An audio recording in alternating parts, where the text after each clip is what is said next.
India will decide അഥവാ India തീരുമാനിക്കും. ഇത് പറഞ്ഞിരിക്കുന്നത് ആരാണെന്നറിയാമോ? അതായത് ഫലസ്തീൻ വിദേശകാര്യമന്ത്രിയാണ് ഇക്കാര്യം പറഞ്ഞിരിക്കുന്നത്. US പിന്തുണയുള്ള ഗാസ സമാധാന ബോർഡിൽ ഇന്ത്യയുടെ പങ്ക് ഫലസ്തീനിൽ ശുഭാപ്തി വിശ്വാസം ഇപ്പോൾ ജനിപ്പിച്ചിട്ടുണ്ട്. പാതയും അന്തിമ ഫലങ്ങളും വ്യക്തമാണെങ്കിൽ ന്യൂഡൽഹിയുടെ സാന്നിധ്യം ഞങ്ങളുടെ ലക്ഷ്യത്തെ സഹായിക്കുമെന്ന് ഫലസ്തീൻ മന്ത്രിയാണ് ഈ പറയുന്നത്. ദ്വിരാഷ്ട്ര പരിഹാരത്തിനുള്ള ഇന്ത്യയുടെ ദീർഘകാല പിന്തുണ അവർ ഇപ്പോൾ ഊന്നി പറയുകയാണ് എന്നുള്ളതാണ് മറ്റൊരു കാര്യം. സമാധാന ബോർഡിൽ ഇന്ത്യയുടെ പങ്കാളിത്തം ബഹുരാഷ്ട്രവാദത്തോടും ഐക്യരാഷ്ട്രസഭയോടുമുള്ള ഇന്ത്യയുടെ പ്രതിബദ്ധത ശക്തിപ്പെടുത്തുകയോ ദുർബലപ്പെടുത്തുകയോ ചെയ്യുന്നതിലൂടെ അതിന്റെ വിദേശ നയത്തെ സാരമായി ബാധിക്കും. US നയിക്കുന്ന ഒരു സംരംഭത്തിൽ ചേരുന്നത് നിയമങ്ങളെ അടിസ്ഥാനമാക്കിയുള്ള ഒരു അന്താരാഷ്ട്ര ക്രമത്തിന്റെ ചാമ്പ്യൻ എന്ന നിലയിലുള്ള ഇന്ത്യയുടെ സ്ഥാനത്തെ ദുർബലപ്പെടുത്തുമെന്ന് വിമർശകർ പറയുന്നുണ്ട്.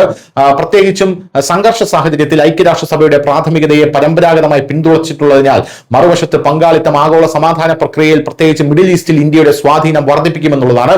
ഇന്ത്യ അറബ് വിദേശകാര്യമന്ത്രിമാരുടെ യോഗത്തിൽ പങ്കെടുക്കവേ ഫലസ്തീൻ വിദേശകാര്യ സഹമന്ത്രി വർസൻ അഖാബേക്കിയർ ഷാഹിൻ US പ്രസിഡന്റ് ഡൊണാൾഡ് ട്രംപിന്റെ നിർദ്ദിഷ്ട സമാധാന ബോർഡിൽ ന്യൂഡൽഹിയുടെ പങ്കാളിത്തം ഇപ്പോൾ വിളിച്ചോതുകയാണ്.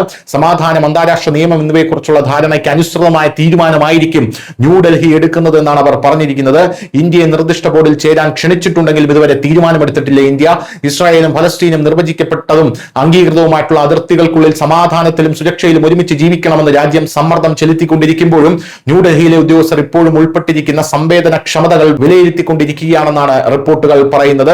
എന്തായാലും ഇന്ത്യയുടെ പങ്ക് ഇപ്പോൾ എത്രത്തോളം ഉണ്ട് എന്ന് ഈ ഫലസ്തീൻ മന്ത്രിയുടെ വാക്കുകളിൽ നിന്ന് തന്നെ വ്യക്തമാണ്. ഇന്ത്യ ഇപ്പോൾ ഈ ഗാസ സമാധാന ബോർഡിൽ ചേരാൻ തീരുമാനിച്ചിട്ടില്ല എന്നുള്ളത് ഒരു പ്രധാനപ്പെട്ട ഒരു കാര്യമാണ്. അത് തീരുമാനിക്കില്ല എന്നുള്ളത് തന്നെയാണ് ഇന്ത്യയുടെ എക്കാലത്തെയും നിലപാടെന്ന് പറയുന്നത്. ഇന്ത്യ ഒരിക്കലും ട്രംപിന്റെ പുറകെ പോകാൻ സന്നദ്ധത പ്രകടിപ്പിക്കുകയില്ല. പക്ഷേ ഫലസ്തീനും ഇസ്രായേലിനും തുല്യ പ്രാധാന്യമാണ് ഇന്ത്യ കൊടുക്കുന്നത്. News desk.